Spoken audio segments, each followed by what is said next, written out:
My brother's fist slammed the oak door so hard the windows rattled. I hadn't seen him in 10 years, but I'd know that rage anywhere. The last time I saw Caleb, he was 22, wild-eyed, and swearing he'd never trust me again.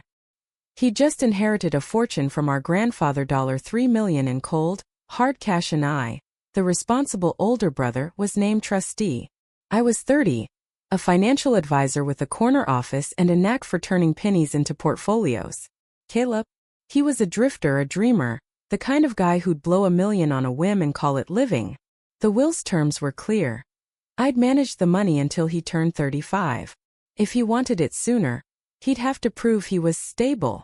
Spoiler, he never did. That night, standing in my foyer, I barely recognized him. His hair was longer, matted, and his leather jacket smelled like cheap whiskey and regret. But those eyes, green, sharp, like our mother's, burned with the same fire I remembered. "Where's my money, Ethan?" he growled, stepping closer. I could smell the road on him, the years of running. "You've had your fun playing king. Hand it over." I wanted to laugh.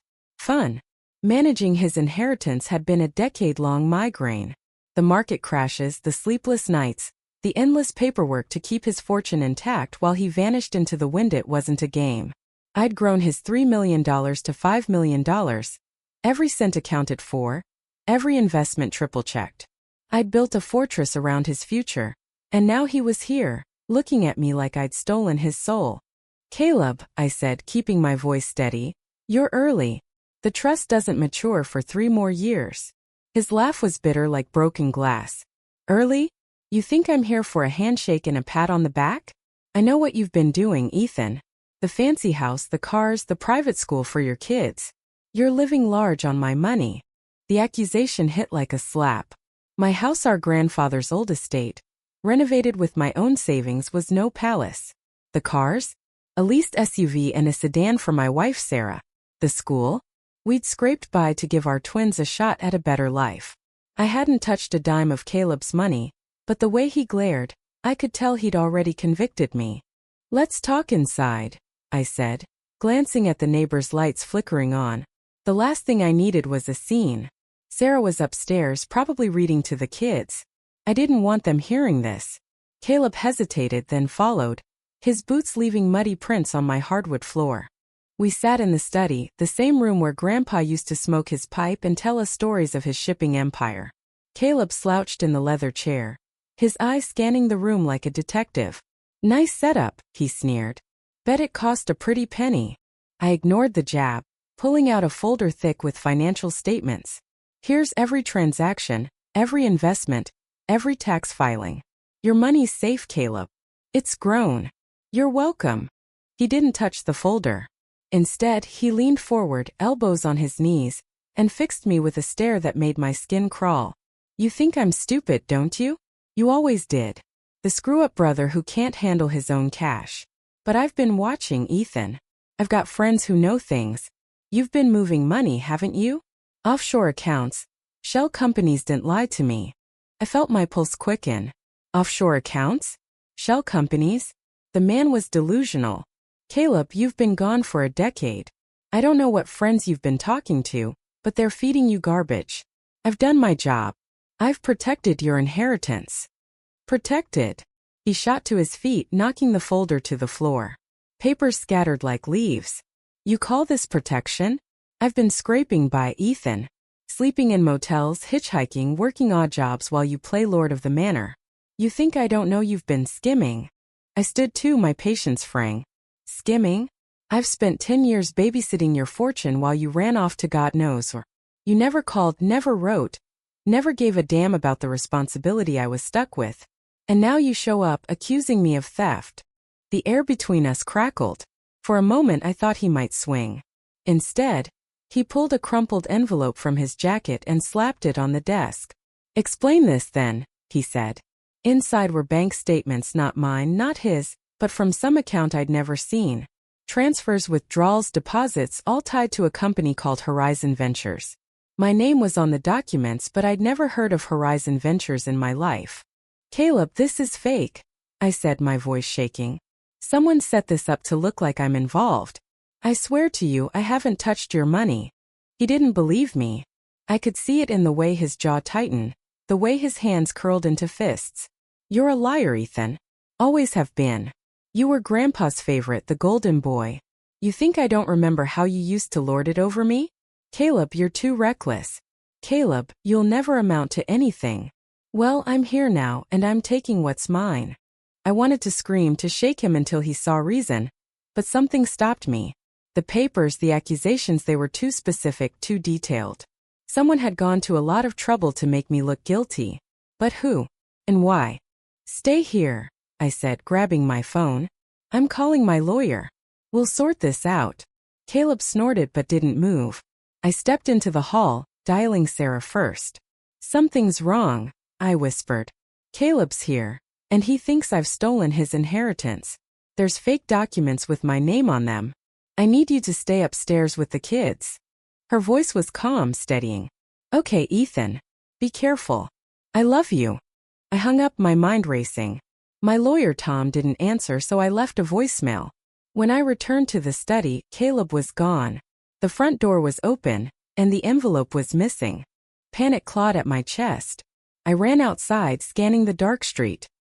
His beat-up truck was still parked, but he was nowhere in sight. Then I heard Ida crash from the garage. I sprinted over, heart pounding, and found Caleb rifling through my toolbox, a crowbar in his hand. What the hell are you doing? I shouted. He spun around, crowbar raised. Looking for proof. You've got something hidden, Ethan. I know it. His voice broke, and for the first time I saw something beneath the anger. Pain. Deep, raw pain. This wasn't just about the money. This was about us, about years of resentment, about a brother who felt abandoned. Caleb, stop, I said, lowering my voice. I don't know who's feeding you these lies, but we're family. I'd never betray you. He laughed, but it was hollow. Family? You stopped being my brother the day you took control of my life. I stepped closer, hands raised. I didn't want this. Grandpa chose me because he thought I could handle it. I've spent 10 years trying to do right by you. Please, let's figure this out together. For a moment he wavered. The crowbar lowered an inch. Then headlights swept across the driveway, and a black SUV pulled up. Two men stepped out, one tall and wiry, the other built like a linebacker. Caleb, the wiry one called. You got what we need? My stomach dropped. These were his friends. The ones who'd fed him the fake documents. Caleb, who are these guys? I asked, my voice tight. He didn't answer. Instead, he tossed the crowbar aside and walked toward them, pulling the envelope from his jacket. Let's go, he said. The linebacker grabbed his arm, whispering something I couldn't hear. Caleb's face hardened and he nodded. Caleb, wait. I shouted, but the SUV was already peeling out, tires screeching. I stood there, frozen, as the taillights vanished into the night. My brother, my responsibility, was gone again, this time with strangers who'd turned him against me. The next few days were a blur. I hired a private investigator, dug into Horizon Ventures, and found nothing but dead ends. The company didn't exist, at least not on paper. The bank statements were forged, but expertly so. Someone had orchestrated this to drive a wedge between us, but I couldn't prove it. Not yet. Sarah and I sat up nights piecing together what we knew. Caleb had been in trouble before, gambling debts. Bad crowds, but this felt different. Bigger. What if he's being used? Sarah asked one night, her voice soft. What if someone's manipulating him to get to the money? It made sense. Caleb wasn't a mastermind. He was a pawn. But whose? And why target me? I'd made enemies in my career, clients who'd lost money, competitors who'd lost deals, but nothing that warranted this level of malice. A week later my phone rang. It was Caleb. Ethan, he said, his voice hoarse. I messed up. I need your help. He was in a motel on the edge of town, alone. The friends had vanished, along with the envelope. He wouldn't say more, just begged me to come. I drove out, heart in my throat. The motel was a dive, the kind of place where dreams go to die. Caleb was in room 12, sitting on a sagging bed, his face bruised and his hands shaking. They lied to me, he said, not meeting my eyes. They said you were stealing, showed me proof. I believed them because I wanted to. I've always hated how perfect you are. His words cut deeper than any accusation. Perfect. I'd spent my life trying to live up to Grandpa's expectations, to be the brother Caleb could rely on. I'd failed him not by stealing but by letting him drift so far away. Who were they? I asked. He shook his head. Just guys I met on the road. They knew about the inheritance, said they could help me get it back. I was so angry, Ethan. I thought you'd screwed me over. We talked for hours, the truth spilling out like a dam breaking. Caleb had been running from himself, from the weight of our family's legacy. I'd been running too, hiding behind responsibility, pretending I had it all together. We weren't so different, not really. I promised to help him, to find out who'd set this up. We went to the police, hired a better investigator, and started unraveling the web. It led to a con artist named Victor Kane, a lowlife who'd targeted Caleb, knowing he was vulnerable. Kane had forged the documents, played on Caleb's resentment, and planned to extort us both. He was arrested a month later, but the damage was done. Caleb and I are rebuilding slowly. He's back in town working a steady job, and I'm teaching him about the trust, how it works, what it's for. The money's still his, still safe, but it's not what matters most. We're learning to be brothers again, to trust each other, to forgive. This story isn't just about us.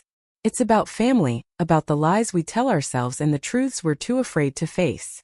It's about greed, manipulation, and the fight to hold on to what's real. So tell me, what would you have done? Was Caleb right to doubt me, or was I wrong to let him go all those years ago? Share your thoughts on trust, betrayal, and the price of family. Because in the end, we all have to choose who we believe and who we fight for.